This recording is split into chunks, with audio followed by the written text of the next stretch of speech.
بسم اللہ الرحمن الرحیم کما قال النبی صلی اللہ تعالی علیہ وسلم، حضور نبی کریم علیہ السلام کا فرمان عالی شان ہے کہ پیارے مصطفیٰ علیہ السلام نے فرمایا، بدگمانی سے بچو، بے شک بدگمانی نہایت جھوٹی بات ہے۔ یہ حدیث بخاری شریف کی ہے۔ اور دوسری روایت میں حضرت عائشہ رضی اللہ تعالیٰ سے روایت ہے کہ وہ فرماتی ہے کہ نبی کریم علیہ السلام نے فرمایا، جس نے اپنے مسلمان بھائی سے برا گمان رکھا، بے شک اس نے اپنے رب سے برا گمان رکھا۔ دیکھیے حدیث سامعین، ان دونوں حدیث مبارکہ میں برے گمان پر گفتگو کی گئی ہے، اور برا گمان جس کو بدگمانی بھی کہتے ہیں اور جس کو سوء ظن بھی کہتے ہیں، ان دونوں حدیث مبارکہ میں اس کی مذمت بیان کی گئی ہے۔ تو سب سے پہلے اس بات کو سمجھے کہ یہ ظن ہے کیا۔ ظن اس اعتقاد کا نام ہے جو کسی ظاہری علامت سے حاصل ہو۔ اس کی دو قسمیں، سوء ظن برا گمان، حسن ظن اچھا گمان۔ اس کو دوسرے الفاظ میں یوں کہہ لیں کہ سوء ظن یعنی کہ بدگمانی کرنا، اور حسن ظن اچھا گمان کرنا، اچھی سوچ رکھنا۔ اب یہ بدگمانی کرنا ایک نہیں کئی حدیث مبارکہ میں اس کی مذمت آئی ہے، لیکن یاد رکھیے گا بدگمانی ہر مقام پہ حرام نہیں ہے۔ بے شمار ایسی صورتیں بھی ہیں کہ اس میں بدگمانی کرنا مباح ہے، یعنی انسان بدگمانی کرے گا، نہ اس کو گناہ ملے گا نہ ثواب ملے گا۔ اور کئی ایسی صورتیں بھی ہیں اس میں بدگمانی کرنا مستحب ہے، بدگمانی کرے گا تو اس کو ثواب ملے گا۔ اور کئی ایسی صورتیں بھی ہیں کہ جس میں بدگمانی کرنا حرام ہے، اور ایسی صورتیں بھی موجود ہیں جس میں بدگمانی کرنا کفر ہے۔ تو اس کے حوالے سے اگر معلومات ہو تو انسان جو ہے کافی حد تک اس کی صورتوں کی بنا پر حرام بدگمانی سے بچ جاتا ہے۔ لیکن ضمن یہ بھی یاد رکھیے گا، جو بدگمانی کرنا حرام ہے یا جو بدگمانی کرنا کفر ہے، یہ اس وقت حرام کا مرتکب ہوگا جب وہ اس گمان کو اپنے دل میں پختہ بٹھا لے یا پھر اس کا اظہار کر دے۔ کیونکہ یہ بدگمانی یہ انسان کے ذہن میں یہ جو خیالات آتے ہیں یہ غیر اختیاری ہے۔ جس طرح غصہ غیر اختیاری ہے، اس پہ گرفت نہیں ہوتی، لیکن جب غصے کا اظہار کر دیتا ہے تو پھر وہ حرام ہو جاتا ہے، اگر وہ فعل حرام ہو تو۔ اسی طرح گمان، جو بدگمان ذہن میں جو برے خیالات آ رہے ہیں، بری سوچ آ رہی ہے سامنے والے شخص کے حوالے سے، والد صاحب کے حوالے سے، استاد کے حوالے سے، پیر کے حوالے سے، امام کے حوالے سے، مؤذن کے حوالے سے، رشتہ دار کے حوالے سے، جو برے خیالات آ رہے ہیں، بدگمانی آ رہی ہے، اگر اس کو ہم نے دل میں پختہ بٹھا دیا، مضبوطی کے ساتھ بٹھا لیا اور اس کی نفی نہیں کی دل میں، تو پھر گرفت ہے۔ یہ دوسری صورت کہ ہم نے اس کا اظہار کر دیا، پھر گرفت ہے۔ اگر اس کو ہم نے جھٹک دیا، اس پہ توجہ نہیں دی، اگرچہ بار بار آ رہا ہے لیکن پھر بھی توجہ نہ دی، تو گناہ گار نہیں ہوگا۔ ہم آپ کو سب سے پہلے بدگمانی کی مباح صورتیں بتاتے ہیں کہ مباح صورتیں کون سی ہے، یعنی وہ صورتیں جس میں نہ گناہ ملتا نہ ثواب ملتا ہے۔ مثال کے طور پر اگر کوئی شخص بدگمانی کرتا ہے کسی سے، اور جس سے وہ بدگمانی کر رہا ہے وہ بزنس میں اس کا شریک ہے، اس کا پارٹنر ہے، اور بدگمانی کیوں کر رہا ہے؟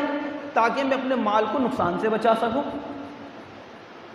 اور اگر وہ بدگمانی نہیں کرے گا تو بدی سی بات ہے، ہو سکتا ہے اس کا جو پارٹنر ہے وہ اس کو نقصان پہنچا دے، اس لیے وہ اپنے پارٹنر سے بدگمانی کر رہا ہے۔ کس لیے؟ اپنے نقصان کو بچانے کے لیے، اپنے مال کے نقصان کو بچانے کے لیے۔ یہ بدگمانی کرنا مباح ہے، گناہ بھی نہیں ملے گا۔ اسی طرح اگر کسی شخص سے ظاہری علامت ایسی ہو جو بدگمانی پہ مبتلا کرتی ہو، پھر بدگمانی کرنا مباح ہے۔ مثال کے طور پر ایک شخص ہے، وہ شراب خانے میں جا رہا ہے، اگرچہ پانی پینے کے لیے جا رہا ہے لیکن شراب خانے میں جا رہا ہے، اس کی یہ حرکت سامنے والے کو بدگمانی میں مبتلا کر رہی ہے۔ اب بدگمانی کرنا مباح ہے، اس کو گناہ نہیں ملے گا۔ اسی طرح کوئی شخص ہے وہ ایسے گھر میں جا رہا ہے جو کہ اچھا گھر نہیں ہے، اچھی فیملی نہیں ہے، بدنام زمانہ لوگ ہیں، تو پھر بھی اس کے باوجود ان سے میل ملاپ تعلق اور ان سے یعنی کہ اچھے کنڈیشن بنانے کی کوشش کر رہا ہے، تو پھر ایسی صورت میں بدگمانی کرنا مباح ہوگا۔ بعض صورت میں بدگمانی کرنا مستحب ہے، کرے گا وہ بدگمانی لیکن اس کو ثواب ملے گا۔ اب وہ کون سی صورت ہے؟ جب والدین اپنے بچے کے لیے بدگمانی کریں تو ان کا بدگمانی کرنا مستحب ہے، لیکن کب؟ جب وہ اپنے بچوں کو اللہ کی نافرمانی سے بچانے کے لیے بدگمانی کریں۔ استاد کا اپنے شاگرد کے لیے بدگمانی کرنا مستحب ہے، جائز ہے، ثواب ہے، لیکن کب؟ جب وہ اپنے شاگرد کو اللہ کی نافرمانی سے بچانے کے لیے بدگمانی کریں۔ مرشد کا اپنے مرید کے حوالے سے بدگمانی کرنا مستحب ہے، ثواب ہے، لیکن کب؟ جب وہ مرید کو اللہ کی نافرمانی سے بچانے کے لیے بدگمانی کرے۔ استاد بدگمانی کر رہا ہے شاگرد سے، بڑا تو نے کل فجر کی نماز نہیں پڑھی نا، جب اس نے پڑھی ہے، لیکن بدگمانی کر رہا ہے، کس لیے؟ تاکہ وہ اللہ کی نافرمانی نہ کرنے لگ جائے۔ سمجھ میں آ رہی بات آپ کے؟ تم نے روزہ نہیں کھلا، اور بہت ساری اس کی صورتیں بن سکتی ہیں۔ اسی طرح بدگمانی کرنا حرام بھی ہے۔ بدگمانی کرنا اس وقت حرام ہے جب بغیر کسی شرعی عذور کے مسلمانوں سے بدگمانی کرنا، کوئی عذر بھی نہیں ہے پھر بھی بدگمانی کر رہا ہے تو پھر بدگمانی کرنا حرام ہے، لیکن جب دل میں اس کو پختہ یقین کے ساتھ بٹھا لے یا زبان سے اس کا اظہار کر دے۔ مثال کے طور پر کسی سے بدگمانی کر لی، یوں مثلا امام سے بدگمانی کر لی، یار جو ہے نا امام سب سنتیں نہیں پڑھتے اور فرض نماز پڑھ کے چلے جاتے، بدگمانی کر رہے، کوئی عذر بھی نہیں ہے۔ عذر کیا ہے؟ یہاں سے اٹھ کے جانے کا مطلب کیا ہو گیا کہ سنتیں نہیں پڑھ رہے۔ حدیث پاک کا تو مفہوم یہ ہے کہ افضل سنت وہ ہے، فرض کی افضل نماز وہ ہے جو گھر میں ادا کی جائے فرض نماز کے بعد، افضل نماز کہا گیا اس کو۔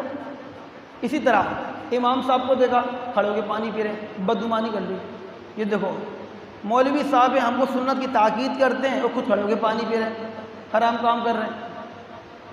بھائی کھڑے ہو کے پانی پی رہے ہیں، جا کے ان سے پوچھ لو، کیونکہ ایک نہیں چند روایتیں ایسی موجود ہیں جس میں نبی کریم علیہ السلام کا حضور کی بنا پر حضور نے کھڑے ہو کر پانی پیا ہے، تو حضور کی بنا پر ہو سکتا ہے امام صاحب بھی پی رہے ہوں، عالم صاحب بھی پی رہے ہوں۔ تو میں آپ کو مشورہ دوں گا کبھی عالم یا پیر یا استاد یا ماں باپ کوئی شخصیت کوئی ایسا عمل کرے جو آپ کے سمجھ میں نہ آ رہا ہو، آپ کے دل میں بدگمانی ہو رہی ہے، تو آپ برائے کرم نہ کریں، صاحب معاملے سے پہلے رجوع کر لیں۔ اولاً ترجیح تو یہ کریں، ورنہ اس کو اگر رجوع نہیں کر سکتے تو اس کو دل میں اس کو مضبوطی کے ساتھ بیٹھنے نہ دیں، اس کو جھڑک دیں، ورنہ معاملہ بڑا خرابی کی طرف آ سکتا ہے۔ اسی طرح اور بھی اس کی صورتیں بن سکتی ہیں، جیسے یہ تراویح کے معاملات چل رہے، کوئی بدگمانی کرے کہ بھائی غلطیاں آتی غلطی نہیں بتاتا، آیت چھوڑ کے پڑھتے جا رہے ہیں، اور دیکھو امام صاحب غلطی آتی ہے لقمہ کانچی کھول کے دیکھ رہے ہیں، بدگمانی کر رہا ہے وہ، جبکہ اس میں لقمے کے اعتبار سے کئی مسائل ہیں۔ دیکھیے ایک حافظ اگر تراویح پڑھائے تو وہ الگ سی بات ہوتی ہے، لیکن ایک حافظ عالم تراویح پڑھا اس کی الگ بات ہوتی ہے، کہ اس کی نظر میں بے شمار لقمے کے مسائل ہیں، بے شمار شریعت احکام ہیں، جس کی بنا پر جہاں اس کو رعایت ملتی ہے اس پہ عمل درآمد ہوتا ہے۔ تو بہرحال ہمارا موضوع سخن یہ نہیں ہے۔ تو بدگمانی کرنا اس وقت حرام ہے جب بغیر کسی شرعی مجبوری کے عذر کے سامنے والے مسلمان سے بدگمانی کرنا وہ حرام کی صورت میں آئے گا، اور یہ بدگمانی کی بنا پر انسان کی زندگی برباد ہو جاتی ہے۔ اس کے نقصانات کی طرف آئیں، میاں بیوی میں اگر بدگمانی ہو جائے تو زندگی اجیرن ہو جاتی ہے، سکون کی فضا ختم ہو جاتی ہے۔ اسی طرح اگر گھر میں بھائیوں میں بدگمانی ہو جائے بس گھر کا ماحول خراب ہو گیا۔ اب اس کی علاج کی طرف آتے بدگمانی کے، اگر بدگمانی خیالات ذہن میں آئیں تو اس کا علاج یہ ہے کہ اس کو ذہن میں بیٹھنے آئے اس کو فوراً جھڑک دیں۔ اگر اس پہ غور تفکر کریں گے، اس کی تحقیق کی طرف جائیں گے تو اس گناہ میں مبتلا ہو جائیں گے۔ اس کا پہلا علاج تو یہ ہے۔ اسی طرح اس کا دوسرا علاج یہ ہے کہ انسان بدگمانی کے گناہ، اس کی نحوستیں اور اس کے نقصانات پر غور کرے، جس سے کہ حضور نے فرمایا جس نے مسلمان سے برا گمان رکھا اس نے اللہ سے برا گمان رکھا۔ تو بہرحال اس کے اور بھی بے شمار نقصانات ہیں، اس طرف توجہ کرے گا تو اس کے علاج اور اس سے بچنے میں کامیاب ہو جائے گا۔ اللہ تعالیٰ کی بارگاہ میں دعا ہے کہ رب کائنات جو ہم نے سنا اس کو سمجھنے کی توفیق عطا فرمائے، وما توفیق الا باللہ۔